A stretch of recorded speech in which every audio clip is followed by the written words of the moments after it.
Alors bonjour mes chers élèves. Alors bien sûr on va faire maintenant un peu de chimie. C'est c'est un chapitre qui a son poids dans l'examen national. Il est principal et on doit savoir s'il vous plaît travailler avec. Alors c'est pour cela que je vais faire le cours sous forme des parties.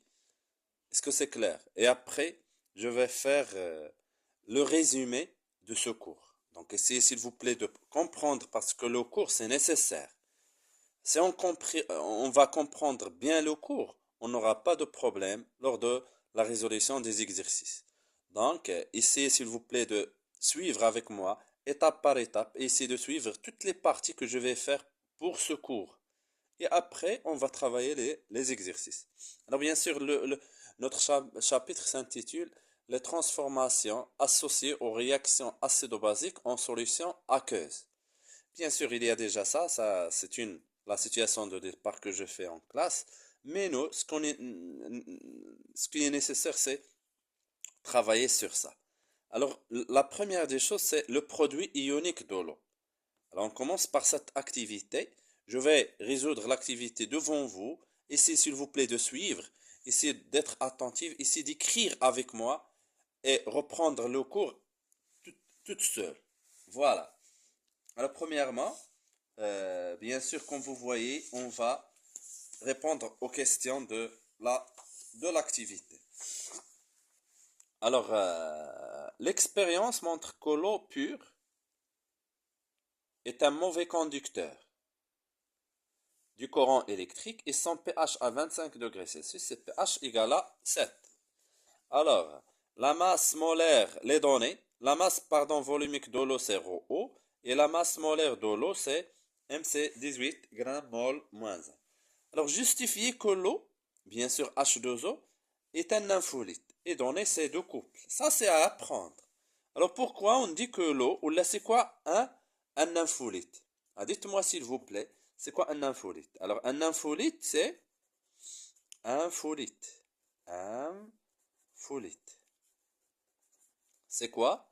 C'est toute, toute espèce chimique qui fait quoi? Capable de jouer, ou là, qui peut jouer les deux rôles.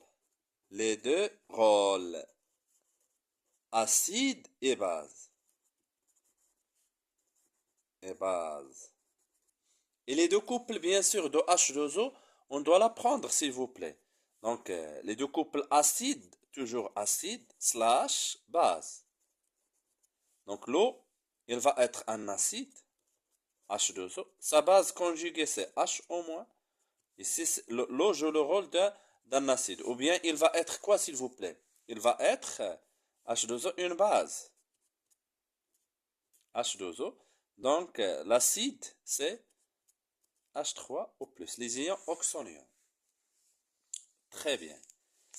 Alors, écrire l'équation de la réaction entre l'acide H2O et la base H2O. Normalement, on peut écrire les deux demi-couples. Voilà. L'équation de chaque couple, c'est-à-dire les deux demi-équations acido-basiques, et on va faire l'équation bilan. Donc, H2O, pour cette couple, lorsqu'il va jouer le rôle d'un acide, il va libérer quoi? Un proton H+, pour donner H au moins. Ça, c'est lorsque H2O est un acide. Alors, si H2O joue le rôle d'une base, donc il va gagner un proton H+, donc c'est-à-dire cette couple, pour donner quoi? H3O+.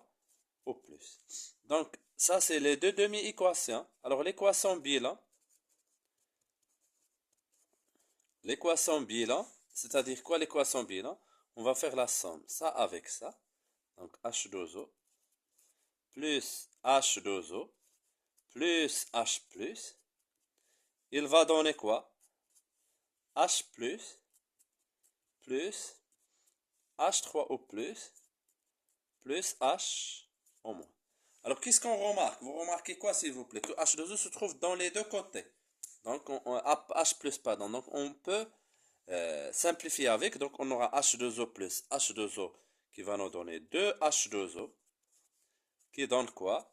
C'est H3O plus H au moins. Et cette équation, voilà l'équation demandée.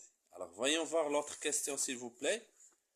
Proposez un nom à cette réaction. Alors, cette équation, vous devez la prendre dorénavant. Il ne faut pas reprendre toutes ces étapes pour l'écrire. Mais ça, c'est pour comprendre. Mais voilà, l'équation, cette équation s'appelle autoprotolyse.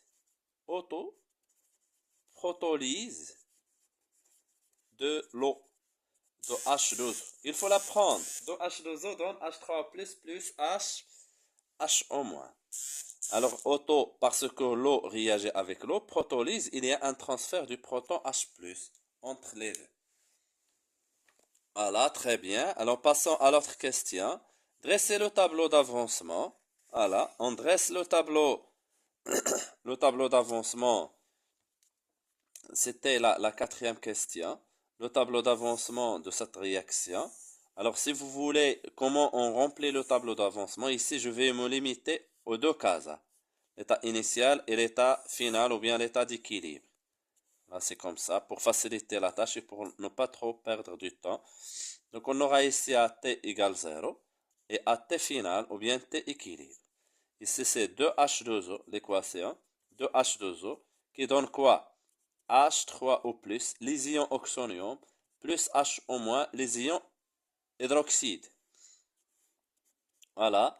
Ici, c'est N initial de H2O, N initial moins X final, ou bien X équilibre. Ici, c'est 0, 0, X final, X final. Très bien. Alors, voilà le tableau d'avancement. Alors, déterminer pour un volume V de l'eau pure le taux d'avancement final. Voilà. Cinquièmement, alors taux égale à quoi, s'il vous plaît? Taux, c'est X final divisé par X max. Alors, ce X final, c'est H3O plus fois V. Et ce X max, puisqu'on a un seul réactif, c'est la réaction est totale. Ici, n'oublions pas qu'on a un certain moins 2. Donc, on aura quoi? C'est Ni divisé par ce 2. C'est bon? Très bien. Alors, bien sûr, n'oublions pas, s'il vous plaît, comment on calcule Ni de H12. Alors, Ni, il va être égal à quoi, s'il vous plaît? C'est la masse divisée par la masse molaire. Mais ici, on a quoi? Ce M. C'est quoi ce M? C'est ρ fois V divisé par la masse molaire. Donc, taux, donc en remplaçant dans cette expression de taux, on aura quoi? Taux, il va être égal à H3O plus fois V. H3O plus fois V. Divisé par Ni qui est égal à ρ fois V. Divisé par 2, ce 2 est la masse molaire. Voyons, on va simplifier par V. Il va nous rester H3O plus. Et on va multiplier par l'inverse. Donc on aura H3O plus fois l'inverse de ça. Donc c'est fois 2 fois la masse molaire divisé par la masse volumique de l'eau. Voilà. Donc c'est déjà très bien. En faisant un petit calcul. Donc vous voyez ici les données. Voilà. H3 plus c'est 10 moins pH. 10 moins pH et pH c'est 7. pH égale à 7. Alors 2, la masse molaire c'est 18. Et ici, ρ, c'est 1 gramme par centimètre cube. Donc normalement, on doit convertir 1 centimètre cube égale à quoi? 10 moins 3 litres. Donc 1 centimètre moins 3, 1 moins 3 égale 10 à la puissance 3 litres moins 1. Donc on doit convertir ça gramme litre moins 1 en multipliant par 10 à la puissance 3. Donc on aura quoi, s'il vous plaît? Rho c'est 1 fois 10 à la puissance 3. Donc, tout calcul fait. On va trouver quoi, s'il vous plaît? Je vais vous faire la calculatrice devant vous. C'est 10 moins 7. 10 à la puissance moins 7. Voilà. Moins 7. Fois 2 fois 18 divisé par 1 fois 10 à la puissance 3. C'est bon, c'est 3,6. C'est 3,6, 10 moins 9. Vous voyez que ce taux, il est très inférieur à 1. Ça, c'est la question suivante, comme vous voyez ici. Déduire. Donc, on dit que la réaction il est très inférieure à 1. Donc, la réaction de l'autoprotolyse de l'eau est très, très limitée. Très bien. Continuons. C'est facile, hein? Alors, voyons voir maintenant, c'est autre chose. La constante d'équilibre associée à la réaction précédente est appelée le produit ionique de l'eau. Il est noté KE. Donc, KE, c'est la constante d'équilibre, à l'état d'équilibre, attachée à l'équation de la réaction d'autoprotolyse de l'eau. Donc, 6,1 KE. Notez bien, s'il vous plaît. Il est noté, le nom d'elle, c'est le produit ionique de l'eau. Il faut l'apprendre, le nom. Produit ionique de l'eau. C'est nécessaire. Donc, KE, il est associé à quoi? À l'équation de la réaction de H2O, l'autoprotolyse de l'eau, H3O+, plus H au moins. Alors, ce KE, il correspond au quotient de la réaction à l'état d'équilibre, correspond à cette équation. Normalement, on fait les produits divisés par les réactifs, mais il ne faut pas mentionner H2O. Normalement, on doit écrire comme ça. C'est la concentration de H3+ fois la concentration de HO- divisé par H2O, mais ce 2, on ne va pas l'écrire ici, hein. Non, il va être à la puissance. On a déjà dit que H2O, lorsqu'il est solvant, comme ici, sa concentration est égale à 1. Donc, ce n'est pas la peine de le mentionner. Donc, on peut se limiter à écrire KE égale à la concentration de H3O+, fois la concentration de HO-. Voilà le produit ionique de l'eau. Et on doit l'apprendre. À apprendre. Le produit ionique de l'eau, c'est H3+ fois HO-. Alors, on définit une autre constante qui est pKe. C'est pKe égale à moins log KE. Voilà, autre relation à prendre. 6 fois 1. pKe égale à moins log KE. Et à apprendre, s'il vous plaît. Donc, vérifions cette relation. Très bien. Comment faire, s'il vous plaît? Alors, on a déjà ça. On va écrire, on a KE égale à H3O+ fois HO-. C'est clair? On cherche HO-. Donc, ce HO-, donc, HO-, il va être égal à quoi? Alors, dites-moi, s'il vous plaît, ce HO-, c'est KE divisé par la concentration de H3O+. Très bien. Donc, ce HO-, il va être égal à quoi? KE, c'est 10 moins pKe. Il faut l'apprendre. Soit pKe égale moins log KE, ou bien KE égale à 10 moins pKe. Divisé par H3O+, c'est 10 à la puissance moins pH. Donc, ce 10 moins pH, on va la ramener vers le numérateur. On aura 10 à la puissance pH fois 10 à la puissance moins pKe. Et voilà la relation, c'est 10 à la puissance pH moins pKe. Voilà la concentration de HO-. Donc, dorénavant, si on veut HO-, il faut penser au produit ionique de l'eau. Dorénavant, calculer HO-, on pense à cette relation pKe moins log KE ou bien KE égale à 10 moins pKe. Je l'écris. KE, c'est 10 à la puissance moins pKe. Ce sont les relations à prendre. Voilà la relation. Déduire que pH égale à pKe plus log H au moins. Donc on peut commencer par ça. Alors 3. On a quoi s'il vous plaît? Cette relation, il faut la prendre dès maintenant. Ke égale à quoi? C'est la concentration de H3O plus fois la concentration de H au moins. Alors qu'est-ce qu'on va faire? On va faire entrer la fonction log. Donc log Ke égale à log de ça. Log la concentration de H3O plus fois H au moins. Log A fois B, c'est log A, qui est log H3O plus log B, qui est log H au moins. Très bien. Alors, qu'est-ce qu'on va faire après?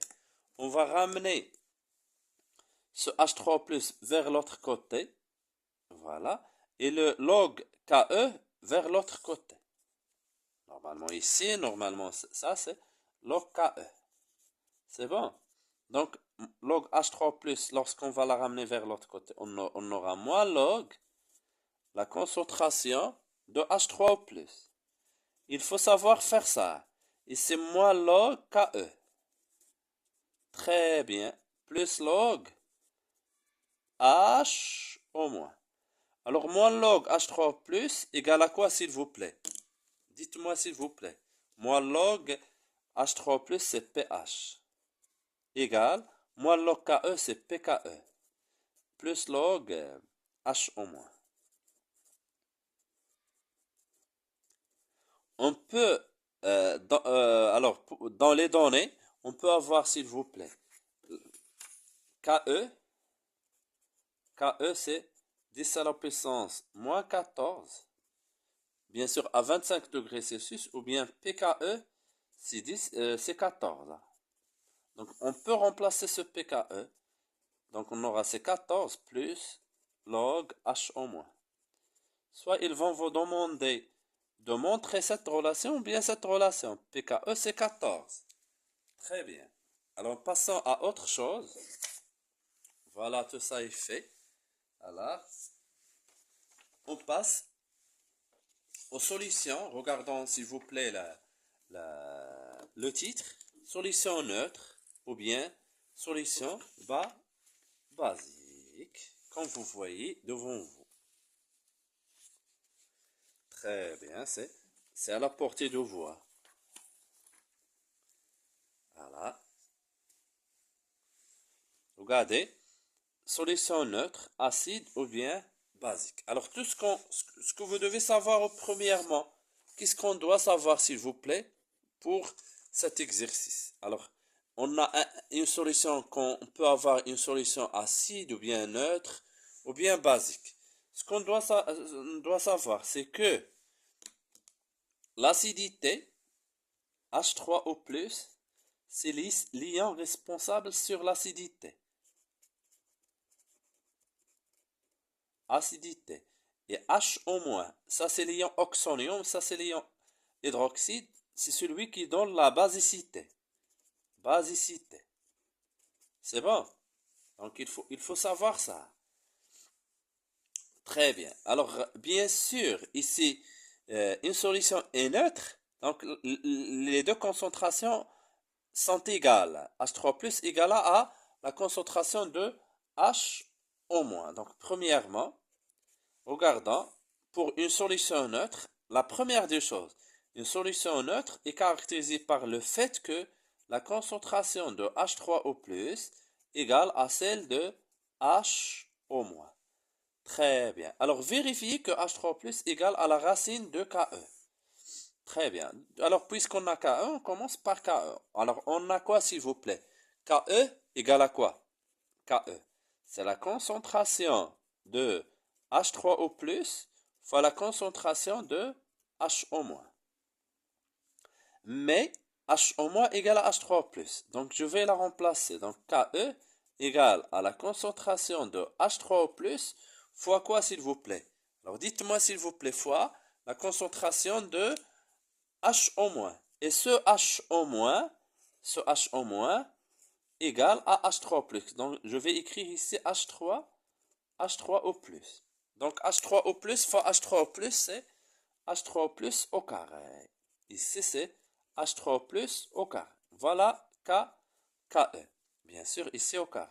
Alors, on va annuler le carré par la racine ici. Donc, on aura la racine de KE égale à H3O plus. Vous voyez, voilà la relation qui est dans H3O plus égale la racine de KE. Montrer que pH égale pKE divisé par 2. Donc, bien sûr, qu'est-ce qu'on va dire s'il vous plaît? On a ça, H3O plus égale à la racine de KE. Alors, la racine de KE, comment il va se traduire mathématiquement par par les puissances? Normalement, ici, c'est comme on a à la puissance 1 et ici 2. Donc, on va l'écrire, c'est KE à la puissance 1 sur 2. Ça, c'est H3O plus. Maintenant, on va faire entrer la fonction log. Donc, la fonction log, qu'est-ce qu'il va nous donner, s'il vous plaît, la fonction log? Donc, on va écrire log concentration de H3O plus égale à log quoi? KE, bien sûr, c'est à la puissance 1 sur 2. Et log, comme vous voyez, vous connaissez cette relation en maths. Bien sûr, log x plus n égale à quoi? C'est n log x. Bien sûr, x, il est strictement positif. Donc ici, qu'est-ce qu'on va écrire? Ça, c'est 1 sur 2. Est-ce que vous voyez? Donc ici, c'est 1 sur 2 fois quoi? Je vais l'écrire. 1 sur 2 fois log KE. Ici, bien sûr, c'est log concentration de H3 plus. Alors ici, on va multiplier par fois moins 1. Fois moins 1, on aura moins log concentration de H3O plus égale à 1 sur 2 fois moins log KE. C'est clair? Donc, moins log H3O plus, c'est pH, c'est 1 sur 2. Moins log KE, c'est pKE. Si vous parvenez à suivre, c'est facile. Donc, on aura c'est pKE divisé par 2. C'est bon? Très bien. Continuons, s'il vous plaît. Donc, on passe à l'autre. Une solution est acide. Donc, puisque la solution acide, on aura cette fois-ci H3 plus supérieur à HO-. Donc, je vais faire ça. Mais pour l'autre, on va juste déduire. Donc, vérifiez que H3 plus est supérieur à HO-. Alors, qu'est-ce qu'on va faire, s'il vous plaît? Donc, ici, on va l'écrire. Donc, c'était de 1. Solution, comment? Acide. Vous devez la prendre dès maintenant. Acide, donc, la concentration de H3O plus supérieure à HO-. Et je vais multiplier le tout par H3O plus. Donc, on aura ici quoi? H3O plus fois HO- fois. On a dit on va multiplier par H3O plus. Donc, on aura ici fois H3O plus. Ici fois H3O plus. C'est clair? Alors, H3 plus fois H3 plus, c'est H3 plus au carré, supérieur H3 plus H au-, c'est KE. On va annuler le carré par la racine. Donc, on aura c'est H3O plus supérieur à la racine de KE. C'est bon? Très bien, très bien, très bien, très bien. Alors, bien sûr, déduisons que donc de 2, on va commencer par ça, ce qu'on vient de démontrer. H3O plus est supérieur à la racine de KE. Donc, qu'est-ce qu'on va dire? Ça, la racine de KE, on vient de dire que c'est KE à la puissance 1 sur 2. Donc, je vais vous faire entrer la fonction log. Donc, log concentration de H3O plus est supérieur à log KE à la puissance 1 sur 2. Donc, log H3O+, supérieur à log, ça c'est 1 sur 2 fois log KE. Alors on va multiplier par un certain fois moins 1. Est-ce que c'est clair? Donc comme on va multiplier par moins 1, qu'est-ce qu'on va faire? Qu'est-ce qu'on va faire s'il vous plaît? Alors ici, on aura moins log H3+. Ici, on aura quoi? 1 sur 2 fois moins log KE. C'est bon? Et attention au signe, s'il vous plaît. Donc ici, normalement, ce plus grand, il va être, lorsqu'on va multiplier par un nombre négatif, on va inverser le signe. Et ça, on aura ce pH inférieur à 1 sur 2 fois moins log KE qui est PKE. Donc, on aura pH inférieur à PKE divisé par 2.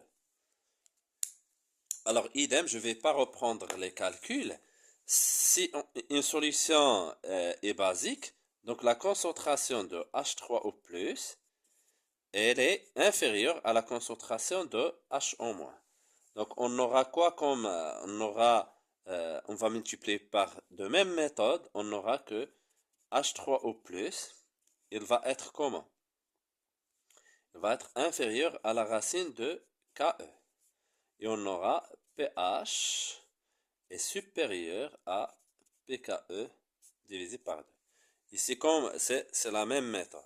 Alors, l'échelle de pH, elle est là. Alors, l'échelle de pH, il faut savoir la représenter. Et ici, c'est la solution qui est neutre. Donc, solution neutre. Voilà, c'est comme ça. Une solution neutre. Il est caractérisé par à ce que la concentration de H3O+, égale la concentration de HO-. Ces caractéristiques sont quoi, s'il vous plaît? C'est que pH égale à PKE divisé par 2. Et bien sûr, la concentration de H3O+, égale à la racine de KE. Alors ici, bien sûr, une solution qui est acide. La solution, il est acide. Donc ici, c'est la concentration de H3O+, qui importe. Donc, il est plus grande à la concentration des ions hydroxyde. Donc, on aura quoi, s'il vous plaît? La valeur de pH, il est inférieur à PKE divisé par 2, bien sûr, et la concentration de H3O+, est supérieure à la racine de KE. Et dans cette zone, on aura quoi, s'il vous plaît? Voilà, on aura quoi? La concentration de H3O+, il est inférieur à celle de HO-. Et on aura que pH, il est supérieur à PKE divisé par 2. Et la concentration de H3O+, il est inférieur à la racine de KE. Bien sûr, à 25 degrés Celsius, PKE c'est 14, KE c'est 10 moins 14 et pH égale à 7. Donc pH d'une solution neutre 7, inférieur à 7 acide, supérieur à 7 il est basique.